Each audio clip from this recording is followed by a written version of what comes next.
چنانچہ اس کے پھلوں کو آفت نے گھیر لیا، پس وہ اپنے باغ کو اپنی چھتوں پر گرا پڑا دیکھ کر اس سرمائے پر کف افسوس ملتا رہ گیا جو اس نے اس باغ پر لگایا تھا، اور کہنے لگا اے کاش میں اپنے پروردگار کے ساتھ کسی کو شریک نہ ٹھہراتا۔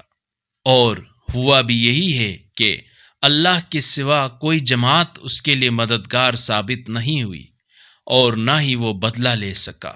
یہاں سے عیاں ہوا کہ اقتدار تو خدائے برحق کے لیے مختص ہے، اس کا انعام بہتر ہے اور اسی کا دیا ہوا انجام اچھا ہے۔ اور ان کے لیے دنیاوی زندگی کی یہ مثال پیش کریں، یہ زندگی اس پانی کی طرح ہے جسے ہم نے آسمان سے برسایا، جس سے زمین کی روئیدگی گھنی ہو گئی، پھر وہ ریزہ ریزہ ہو گئی، ہوائیں اسے اڑاتی ہیں، اور اللہ ہر چیز پر قدرت رکھتا ہے۔